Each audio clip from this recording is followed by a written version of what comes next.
Who do you think Arnold is? Well, I've got a theory. Could be Bernard, a robot Bernard. No, something isn't right there. I've got a theory. Could be Dolores. He hid himself inside a massive robot mind. Yes, I've got a theory. We should podcast fast. Every week, a new hot take. We cannot take them back. I've got a theory. Did I say one? No, I mean I have many, many theories. So many, we made a show about it. And only 3 episodes in, I believe we're at approaching a dozen theories at this point, which we'll get into right in a second here. My name is Jacob Burrows. And my name is Jim Scampoli. We are here to discuss Westworld Season 2, which actually is Season 1, but we'll get to that. Interesting. That's very interesting. You could mean that in so many different ways when it's this show, you know. So we wanted to start out with some feedback we got, or some sent in theories. If you want to send in theories, you can send them to westworldtheory@gmail.com or showswhatyouknowshow@gmail.com. This one's from Stephanie. Hey guys, I love the show. Listening to your podcast helped me form this half crazy idea I've been tossing around in my head. Okay, so I can't stop thinking about a scene in the alternative Super Bowl trailer. This is about 1 minute, 15 seconds in, where old William, a man in black, is walking in a lab and a man is behind him throwing things against a wall/glass. Who is this guy? Is it a clone of himself? Or maybe it's James Delos, but in the Man in Black timeline. Okay. Well, Did you find that? I kind of said that, didn't I? Didn't I kind of say that? Yeah, we're going to see this guy. He's alive in the future or what have you. Yeah, I think so.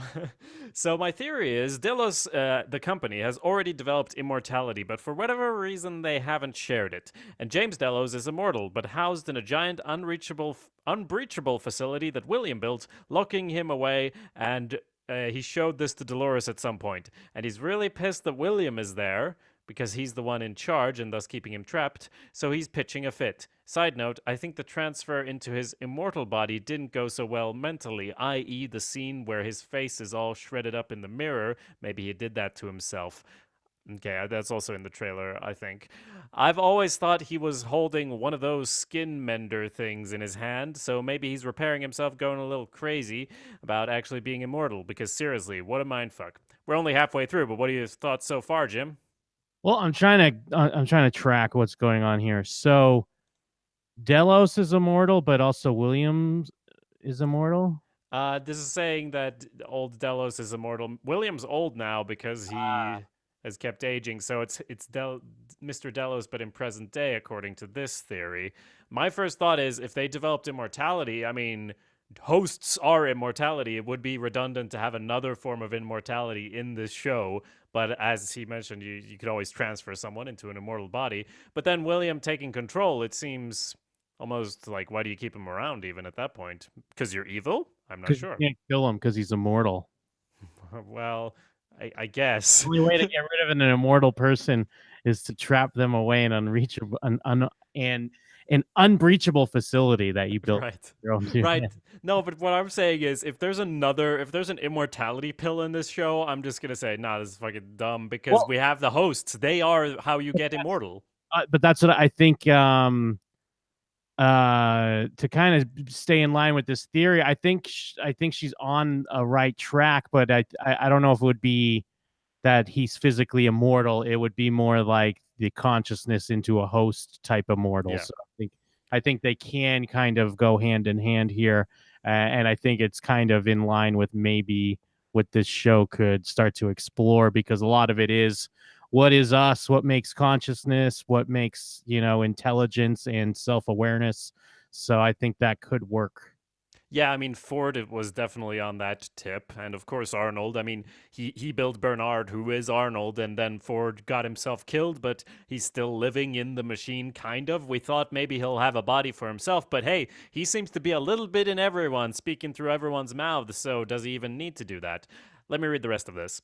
So the Man in Black has had a change of priorities, so to speak, and wants to destroy this facility and make sure no one else becomes immortal. Charlotte needs the info on how to let others also eventually become immortal. Arnold and Logan realize what the company was doing and offered themselves or was doing and offered themselves slash became an addict and couldn't deal.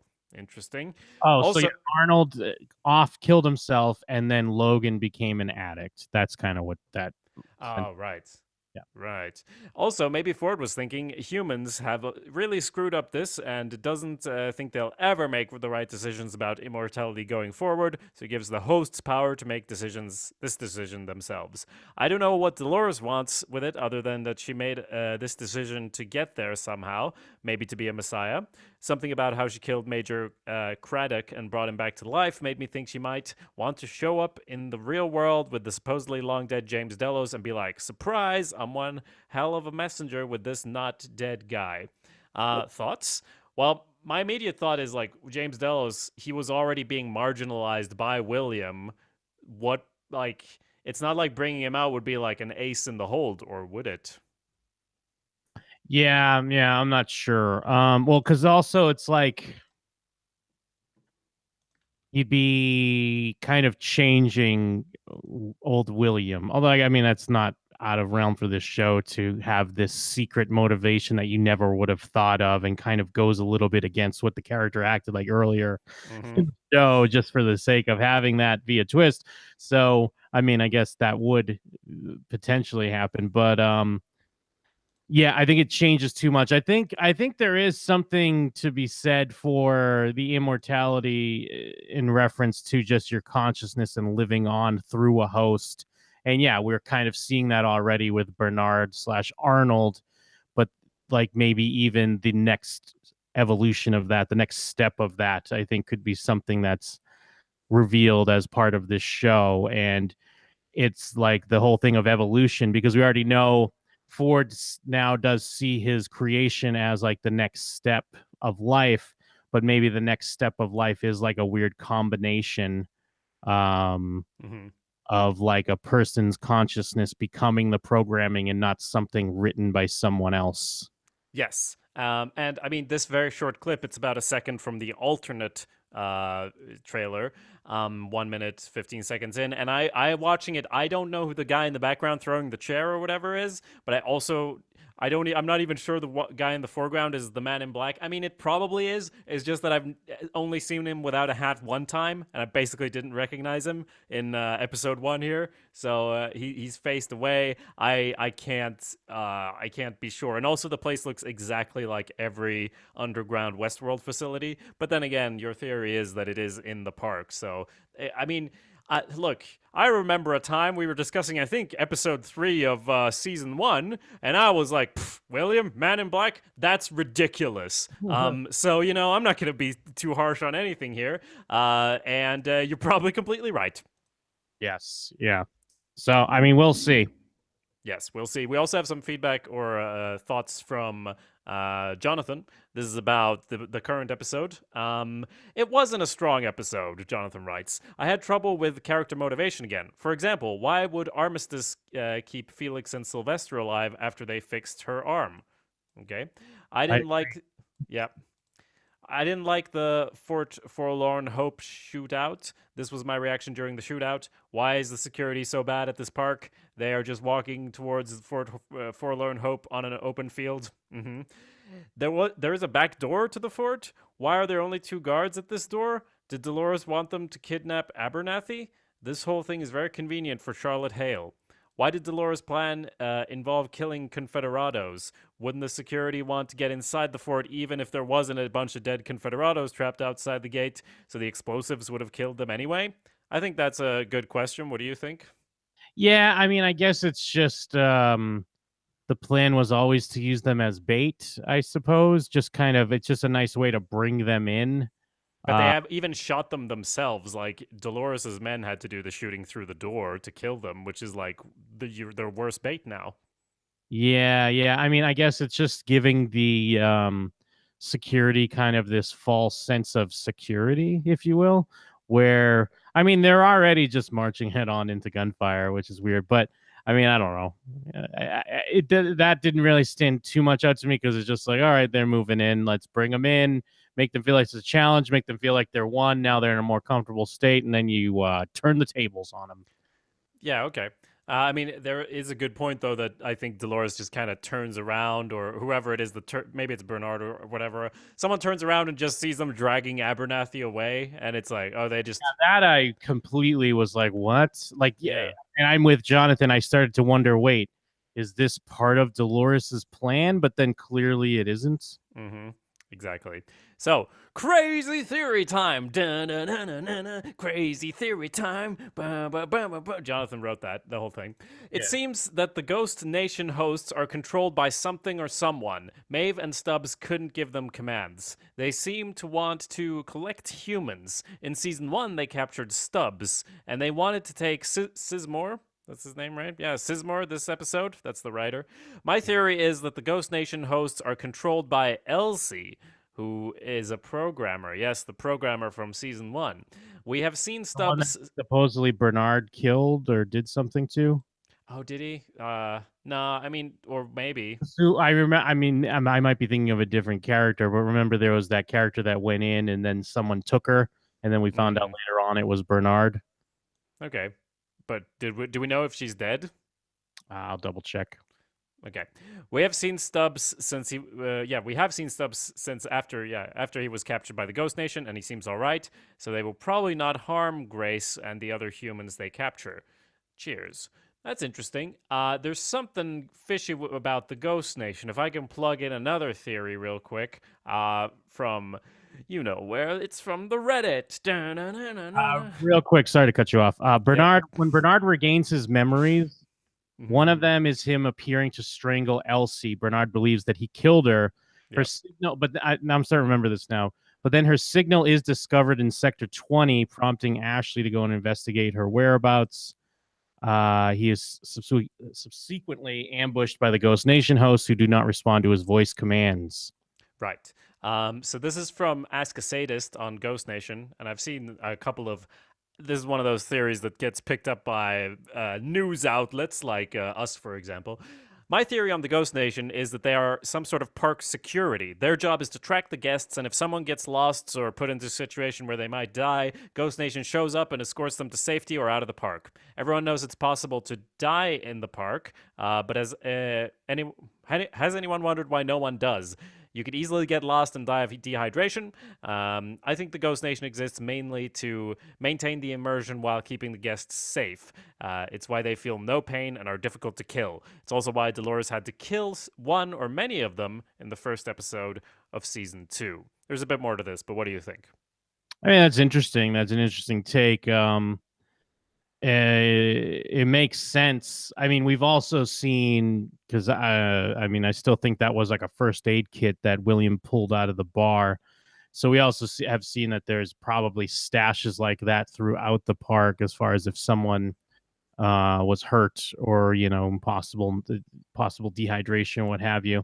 But this also does work because if they're kind of like at the ends of the park, like almost like a gate, like surrounding it.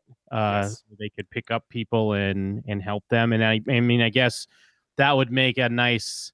That would be the type of twist they're doing, where like in this episode where we see a character run into the Ghost Nation, and we think like, oh no, they're gonna get scalped, but maybe Ghost Nation only kills other hosts. Ever thought of that one? Mm-hmm.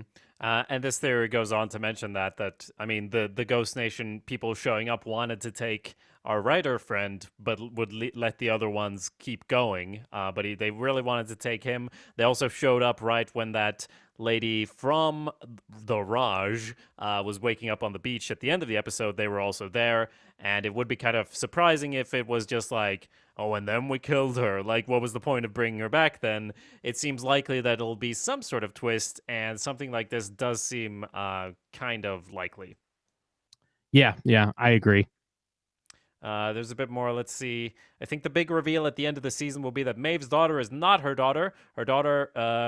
Her program daughter was killed by William, but that is not supposed to happen. Not in a family-friendly park. It caused a glitch, and that's why Maeve is forced to go looking for her daughter because of her cornerstone personality piece is being disrupted. Okay, so this is kind of So a you mean different like one. a family friendly section of the park? Because I still, even though Yeah. yes, we have seen that Yeah, family no, Westworld, I wouldn't describe it as a family friendly park. yeah, I skipped a word. It was the family friendly part of the park. Oh, okay. Um, So she went out and found a little girl in these. Oh yeah, that's interesting. So if William killed the kid, maybe Maeve went out and found a little girl in the park and claimed her as her daughter. But then the Ghost Nation showed up to take her back, knowing that a human girl had been abducted by Maeve, and they came to return her to her family. I think that will be the big reveal when Lee goes, "All right, here's your daughter," and Maeve goes, "No, it isn't." But yes, it is. It's the little girl programmed to be your daughter. Okay, and then the flashback, and we find out about the Ghost Nation. Interesting. That is interesting. Hmm.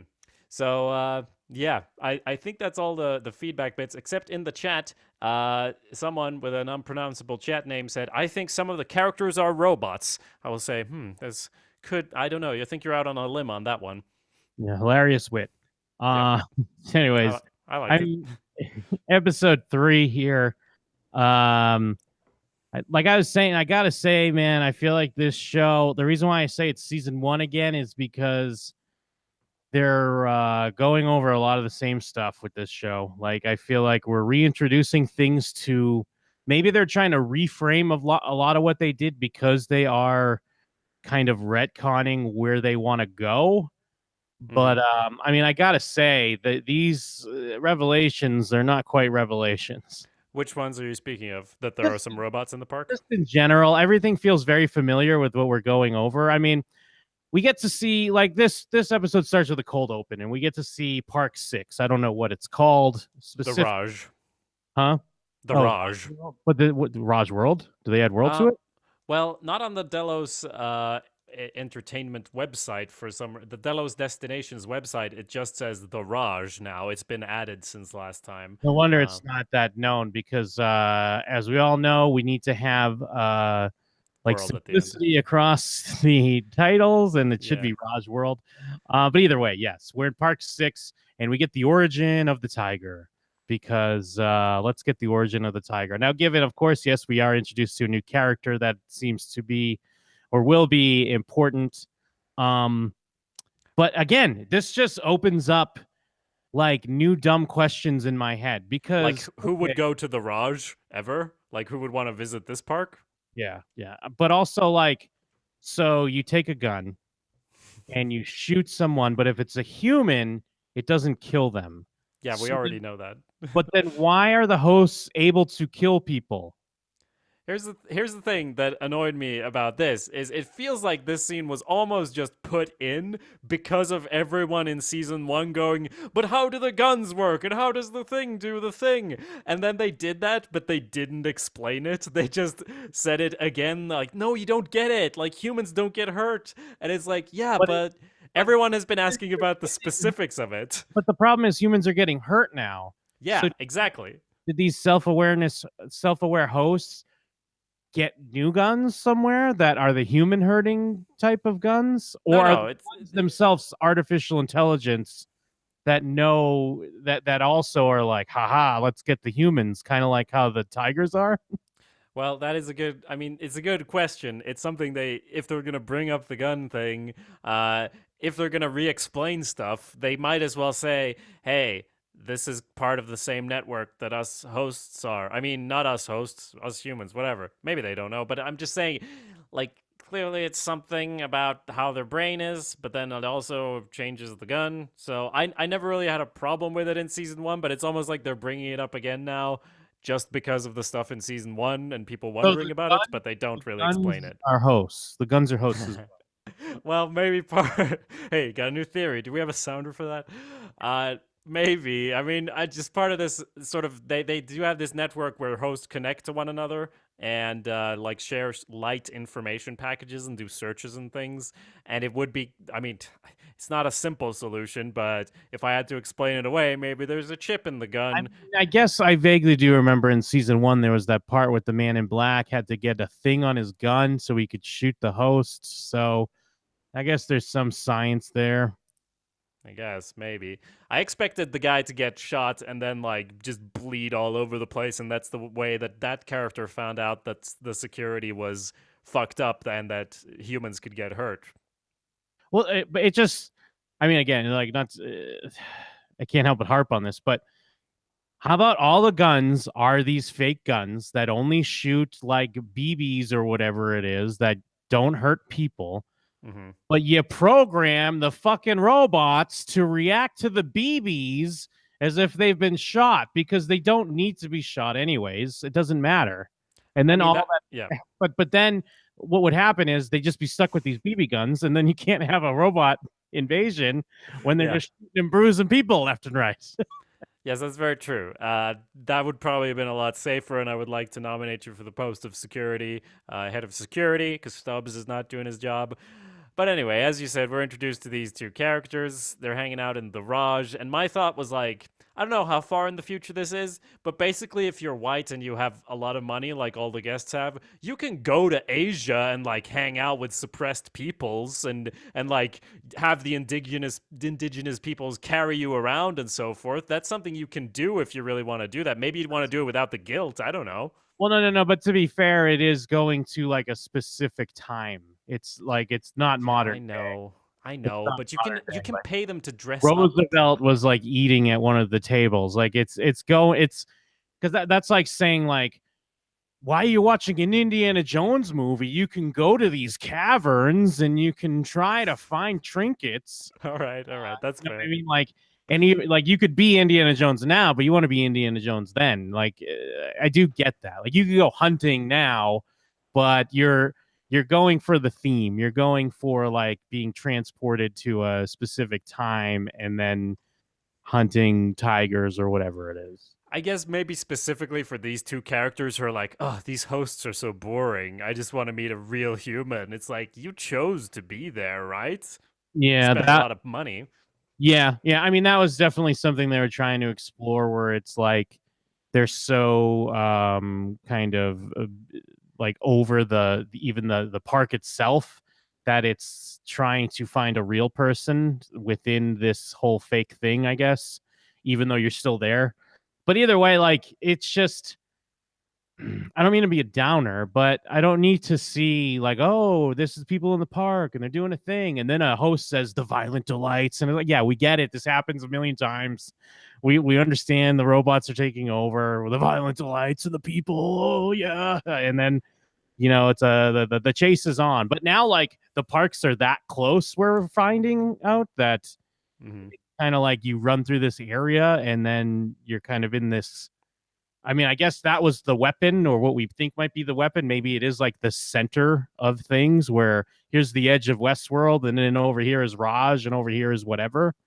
Well, I don't know because I don't know if that's the weapon because in the past we already have like Shogun World characters coming into Westworld because at the end they're attacked by a samurai and that is in the past before they do anything to disrupt it. And yeah, as you said, there's that close that you just run past a little laser Well, that's but switched off.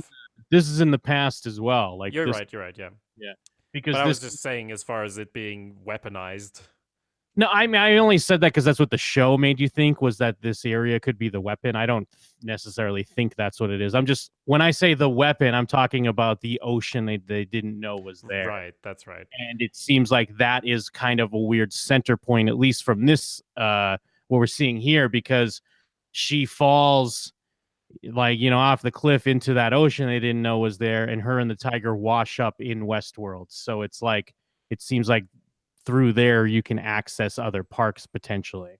Yes, that's a good point. And I will mention, I mean, she did shoot the other guy. The other guy did not shoot her, so she's probably a host programmed to act like she's not a host. Plus So they're playing Seven Nation Army was playing in oh the. my god. That's my only note for this episode. My gut reaction from that was this sucks. This But I sucks. mean, like that's why it just feels like season one. And I know it's because we're in a new world, though, so they are like at least introducing that.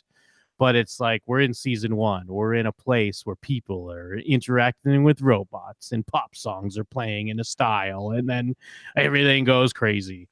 Yeah, I see what you mean because it's like Westworld felt pretty goofy and silly for some episodes, and just getting such a brief look into the one of the other worlds, and you have Seven Nation Army playing as well, is probably not going to feel as immersive as the whole of Westworld, which has been built for a bunch of episodes up in our minds, but it's also been built probably by Ford the most. Like I don't know if they've ever said it, but I just assume it's the largest park because it's the oldest, and like got the most going on.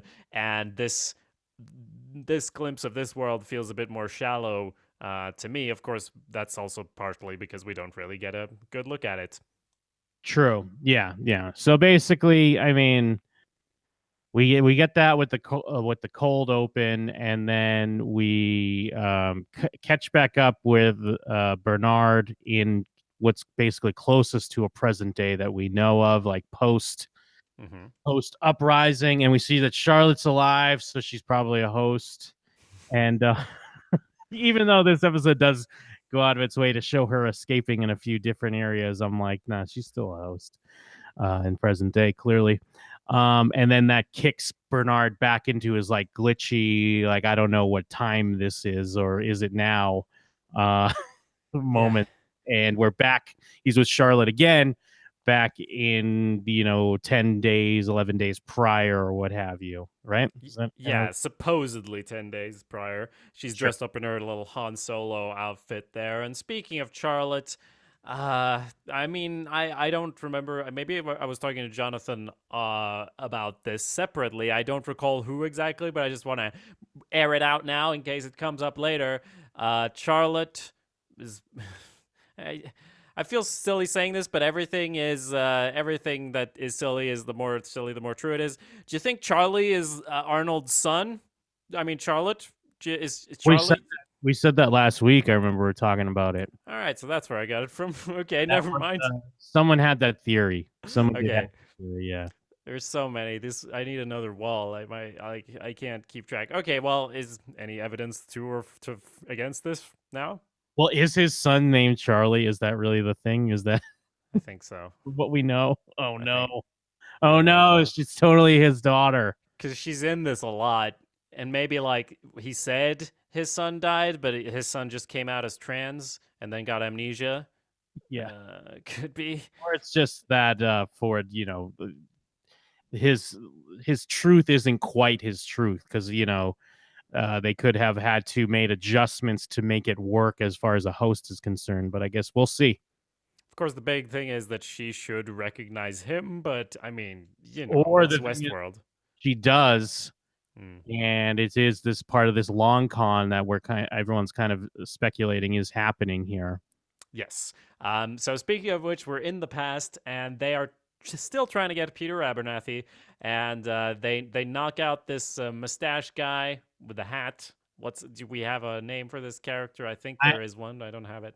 Yeah, I don't know his name offhand, but he is just like the quintessential bad guy, because he's also a bad guy on The Walking Dead. Yes. So it's this bad guy, but then they turn up his compassion and virtue. And yeah, so in one moment he wants to rape this poor woman, and then in the next moment he's chasing her down to help her, and she's like, "Get away, get away from Yes. me!" Quite comical. I think his name is Rebus, and it does kind of explain him in the present. This was also pointed out on the Reddit, not that it's a deep theory or anything. It's just when Bernard wakes up on the beach, that character is like, shoot a woman over my dead body, and then he gets shot. So that's because they changed him here. That makes So sense. there is some continuity. But see, that's where like I don't feel like this show is being very clear on what is happening to these hosts as far as this uprising.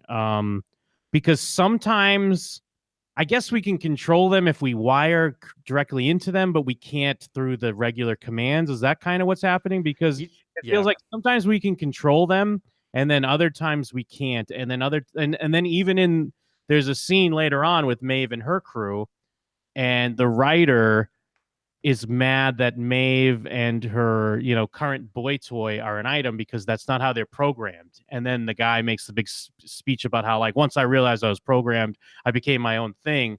But then he starts reciting lines that were programmed to him. So they keep playing this thing of like, they're their own thing.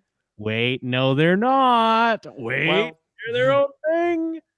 Well, I don't mind that with that guy at least because they have such limited behaviors and patterns that they will keep doing even if they're released. Like as Dolores keeps saying, like these people are children. They don't know they're free. They can now hurt other humans and maybe they have the space to develop, but Dolores needed 30 years to reach this point or something like that. And this guy in the black hat, I mean, he can only say the things in his brain, but they're always reconnecting and making new things out of it, the input that he's getting. And there's improvisation that is supposed to grow into them maybe becoming real people. They're still going to knock around these phrases, though, I think.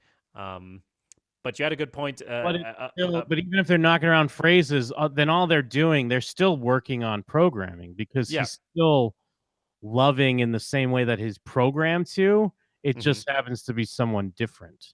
Yeah, I think that's true. And I think that's true for all the characters except Dolores and Maeve. But that's why I don't really buy it because even Dolores is clearly acting on programming a lot. Where Yeah. when she's like, "Call me Wyatt," and she's just playing through like that's kind of one of my other issues with this show right now is now we have to watch like a western. Like we have to like now sometimes it's just a western because we're in Westworld and we're seeing these things play out as programmed. So I Hmm. don't buy it really. And then especially with Maeve, I mean, I've always been Anti Maeve's questionable. daughter. Yeah, I've just been questionable on that being clear and true that it's not some sort of piece of programming. But I mean, I guess that's obviously on purpose. I mean, that is part of the charm of the show is that it's not supposed to be, clear. This is this and this is that. That's like the nature of the show. But it's just start. It's hard to get invested in what's going on because it's hard to know who's who and if they're acting on like a character standpoint or if it's going to just be turned on you later on. Yes. If you don't believe that Dolores is actually like acting freely, then it kind of takes some of the air out of it, which I also kind of questioned a bit in parts of this episode where it's like, well, how much of this is Ford's doing? Because you like to talk a lot about how you're all free now and how much of it is not actually free. Um, but as you mentioned, sometimes they can control him and sometimes not. Bernard does throw out the line, or maybe we should call him Arnold, but but Dolores kind of hints that, oh, you don't even know who you are. Like he knows he's a host, but not that he's based off Arnold. Do you think that's the case? Well, doesn't he know he's Arnold now? I thought he knew that he's Arnold. I thought so too, but Dolores said something like, "Oh, you don't even know, bro." But either way, I, he does say he says, "Oh, the network's down. That's why we need to plug in a thing in his arm." And I guess the network's up again in the future, but I don't know. yeah, that's true. He does say that, and that's kind of why I guess the commands aren't working, and Hmm. they have to be like jacked in directly. I get I the way I look at it is I call him Bernard when we're clearly dealing with the host version, and then it's Arnold when it's like a flashback and it's Yeah. the non-host version. Even though they kind of will play with that where you don't know what's what here. So Yeah, yeah, we'll go with that. So they're trying to get Peter Abernathy, who keeps talking about wanting to get on a train, which makes me think of Maeve and how she wanted to get on a train. yep. Because I mean, they made it clear that she was following her programming when she was doing that thing. I mean, although it's her child is also programmed, so yes. But either way, yes, the whole thing is this fort in this episode, and there's a Yeah. lot about the fort. Yeah, and I guess like that's supposed. I mean, you're supposed to be wondering. It's the same as free will versus destiny as a person. That's their version of that. Where, do I want to go and watch another episode of Westworld because I want to, or is it my destiny to watch another episode of Westworld? Right. So I guess I can appreciate that now talking it out a bit more. It just sometimes this show gets frustrating because maybe it's because you're waiting, or at least me specifically, I'm waiting for the turnabout to happen. So I'm trying to stay ahead, and that's not obviously a good way to watch a show. Hmm. But I do feel a little bit that these first three episodes have kind of been at a stall where there's a lot of poetry and prose, a lot of people that have to talk in riddles to each other. because we can't really say what's happening because then the show would be done. Yeah, I think that's a good point. I feel like very ordinary stuff is happening in this episode, but then they throw in little things that are going to be super important later. Like they hide it with this story with the fort. I think the important stuff is about, yeah, Peter Abernathy had some sort of encryption thing, and then Bernard was messing around with an iPad and accessing that, and that's going to be the most important thing in the fucking season, probably, but it's all hidden in this whole plot. Well, and that's what I mean, like, because I appreciate what they're trying to do because it is setting up a Western plot. Like, it's the showdown at the fort. We got to defend it. But the thing is, I don't really like Westerns that much. So, and I mean, I like the idea. Like, I like how she shows them modern, like, machine guns and stuff. Like, I kind of like some of that stuff. And these robots figuring out, ooh, machine guns. It's like going into medieval times, and they're all real fucking knights, and you're like, here's a bazooka, dude, and they're like, bazooka. So that's kind of fun.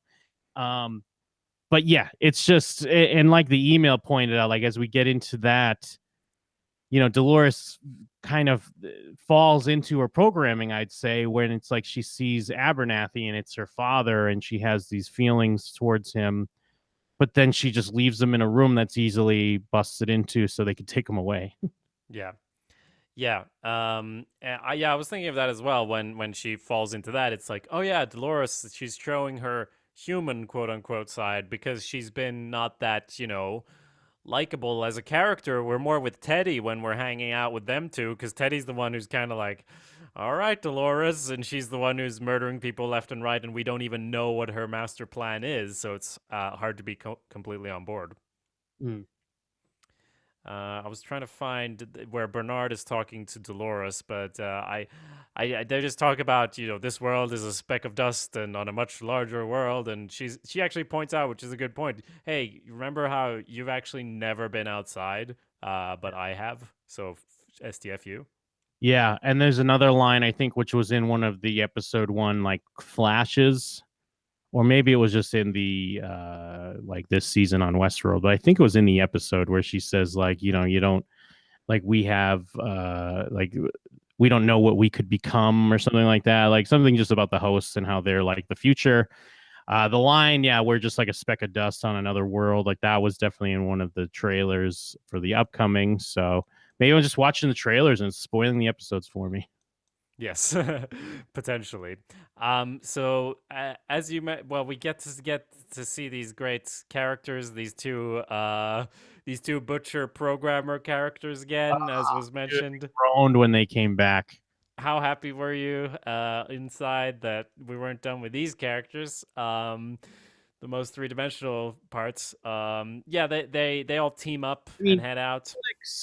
Felix is like the main one, right? That she Hmm. kind of bonded with. The other guy, I don't know the other guy's name, but he is like the worst because he's always like angry and freaking out about everything. And I'm like, oh no, this guy's back.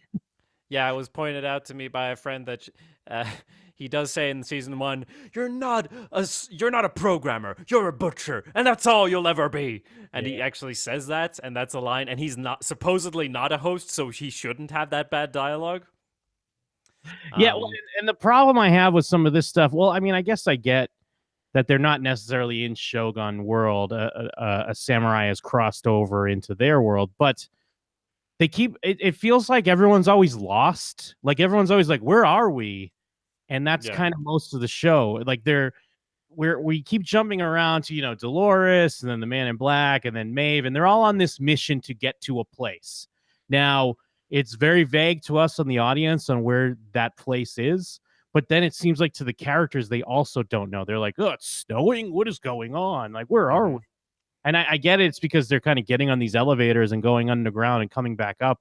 But it's almost like, hey, when you're underground, maybe you should just go to where you need to and then take a lift up to the spot that you're trying to get to.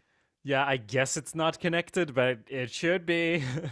I thought that was the whole point. Um, so we have to talk about the actual connection that Bernard is making within the arm to Peter Abernathy, and he yanks the cable out right as they storm in and grab him because he's trying to decrypt something or something like that, and manages it probably right in time. What do you think is going on here? Well, I mean, and also you saw that it said one-time use or something like Mm-hmm. that, right? It said like Yeah. password one-time use. So clearly, whatever it is, Bernard has either downloaded it to his tablet or more likely to himself, I guess. And that's Yes. why they're doing the long con on him in this present day flashes that we're seeing. You sure you don't hang out on the Reddit? Because that's the big one Is, over there. is that really it? I swear I haven't read that. I was just kind of, Yeah. I guess I'm a pro now. I'm a Westworld Yeah, pro. I mean, yeah, do have a show for it. So yeah, many are suggesting that oh yeah, the one time use key. This is from Pedxing on the Reddit, who said many are suggesting this means that Bernard accessed the data and downloaded it to himself. So the Bernard loop theory suggests that Delos is running him through a loop repeatedly to access the data in Bernard's head. In other words, Bernard has the payload. But actually, this person says, I have another theory. It always annoys me when movies and TV make near impossible things like breaking encryption and transferring data take an instant, and when they forget that you can copy data, not just remove it. This person has something they're calling the crypto locker theory. Bernard didn't access or download the data from Abernathy, he simply encrypted it.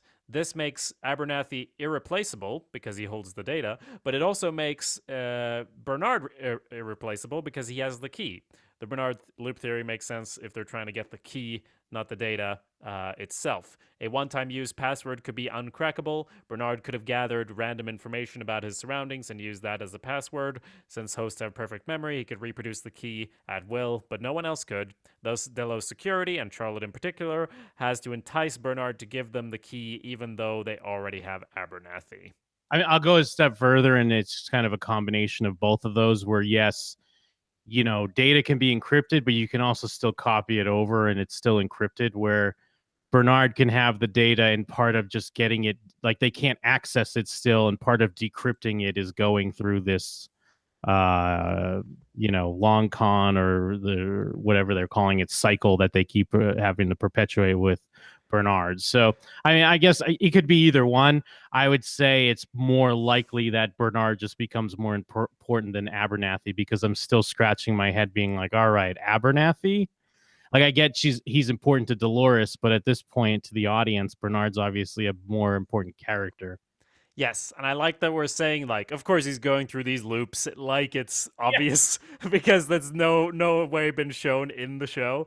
Um, but I guess I mean that's very likely, and if not that, at least it explains a lot of his vague, weird looks in quote unquote present day when he's walking around and getting these flashbacks because Abernathy was malfunctioning because he had so much data or something going on underneath his personality. So Bernard seems to be trying to operate his personality code and everything while he's got something in there. We're not 100% on what, but he's got something.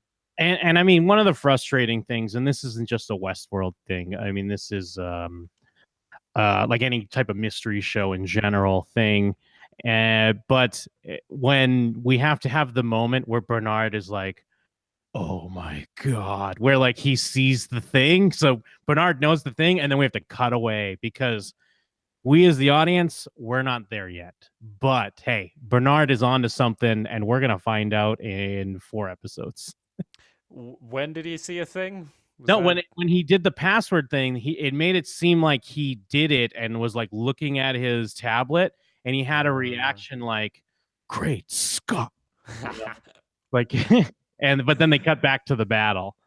Okay, great. Yeah, I mean, it's all maybe he found the immortal Delos guy. I don't know. I would assume not, but who knows? Charlotte is his daughter and everything, so I mean, we don't really know at this point anything. Then Teddy doesn't kill a guy in the least surprising scene I've ever seen. This is where I get the feeling you were talking about of like, yeah, great Western scene. Is it gonna play out like the trope? Yep, it is. And Dolores is watching. She doesn't look surprised. She shouldn't be. Of course, he doesn't kill him. Yeah, yeah. Oh, and I found in my notes real quick the from what I was talking about earlier. Dolores says, did I just fucking lose it again? God damn it.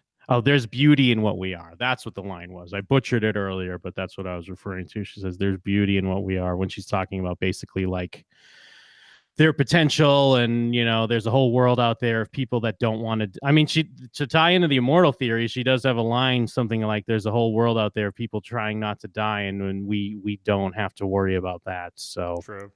that could be a little seed they're planting. One thing I do like is I do like when they cut to like when Charlotte meets up with like the safety people, like the security, and when we're kind of seeing the security and they're in these like little Mad Max type cars, and even the music is like Mad Max, and it kind of changes the tone a bit. I do enjoy that, and I'd like to explore that a little bit more because it's just another way to mesh some things together. Like if we're going to be meshing, shoguns with westerns, and then all of a sudden we have this like post-apocalyptic type uh cyberpunk side of it. I do enjoy the potential there. Yeah, I mean, the concept of the show is very cyberpunk, but they have not involved that many elements from that whole genre. And hey, they're getting samurais in there. Just give them rocket skates or something, and you're halfway there already. But yeah, you're also right that this is basically becoming like mashup central. Everybody, we're gonna throw everything in there, which I was excited for. I guess I am. I still want to see the samurai, and I would be more excited about the Raj if it was like Dolores busting in and killing everyone because they're crossing over in a significant sense. If we're just seeing bits and pieces of other worlds, I'm not sure how hyped I am. But yeah, it certainly feels like they're going down this route of like, it's the Avengers of shows. We bring in every film we got, every genre. It's Ready Player One. I mean, just say what Yeah, it is. Westworld. sorry, yeah. I mean, Westworld really is just like, I guess, a more mature adult version of Ready Player One. It's hard to make a less mature version of Ready Player One, But but if they act, well, you if know what? Bert, It's, I guess an elevate, like to what someone would think is an elevated Ready Player One. At least that's the potential. If we have all these parks and things start bleeding over, and then bleed that into whatever the current modern day world is in this universe, just call it what it is, dude. It's Ready Player One. it is Ready Player One. And if Bernard had gone Great Scott and actually been Doc, they would have been, it would have fit right in there. So we end up with the samurai attack, as we mentioned. I think we pretty much covered the Yeah, most important bits. yeah, we jumped around a bit, but I mean, we talked about the battle, and basically it was falling into a western. I believe that's purposeful. It was a bum up because like I felt like they thought they were doing like a Game of Thrones type action sequence where they were going to have this epic battle, but like either it just wasn't that interesting, the filmmakers weren't that interested in it, or it wasn't the point. I feel like they could have made that battle feel more epic and maybe Game of Thrones ish, Hmm. while also having some plot point stuff happening around it. But I mean, there's a reason why it was already called out, and I've seen it called out in a couple other reviews that they're like, what, the security just walks in a straight line Yeah. towards the post that can kill them now, and then I mean, yeah, there wasn't a lot to it, and I guess it's to be seen on if that was deliberate, but I feel like it's just that's how they did it. Yeah, it wasn't. It wasn't very exciting, and it's not even like when Dolores kills hosts. It's not even that exciting because we know they can bring them back, but they do go out and stab all the Confederados afterwards. And she says not everyone gets to make it to the new world or whatever. And I don't know if that means she judges them morally, but is she aware that it's all programming anyway? And why do they all need to die? And of course, we have to remember the end of episode 1 with all the dead people in a fucking lake. Is there maybe a point to her collecting a bunch of corpses, or is it just because if it's just for fun, that seems a bit weird. Yeah, if it's just they explain it away as like the Wyatt part of her brain took over or something, like that'd be kind of a bum out. And I mean, like, it's a cool ending that the samurai comes up, but they do it in a way of like a cliffhanger, like, oh no, is Maeve gonna survive? It's like, Yeah, yeah, she is. yeah, So all right. And I mean, maybe if they didn't already show that there was a Shogun world like at the end of season 1, it would be a little bit more yeah. surprising. I, I I mean, it could just be that I'm a jaded, podcaster that studies the show a little bit too closely. Maybe that's part of it, but I feel like it was just a little bit too telegraphed to be that much of a wow moment at the end of the episode.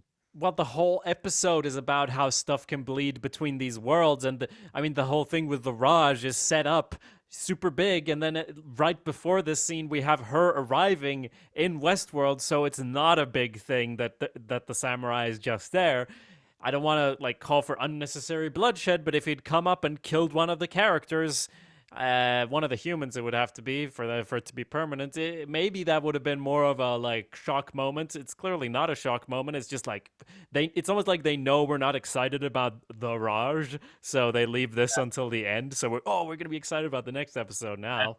Yeah, I mean, I'm definitely more excited to see some samurai show up. That's for sure. Yeah, absolutely.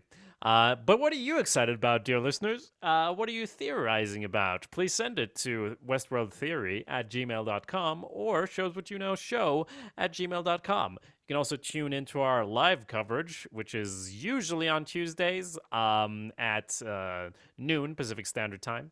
And that's in the US, everybody. And we also cover The Handmaid's Tale in our podcast, Gilead Gazette. That's Gilead like the country in the future of The Handmaid's Tale, and Gazette like it's a newspaper. And then, of course, there's our Sopranos coverage, Cut to Black, which is also weekly. You can find all our shows at showswhatyouknow.com. Jim, is there anything else? Yes, you can also like if you want to stumble outside the realm of TV, much like you're leaving TV world and going into maybe comedy or media entertainment world, then you can find more of Jakob at awesomepedia.org, and you can find more for me at jimandthem.com. That's right. I just have one more thing to ask you, Jim. Oh, wait, what's that? Is this now?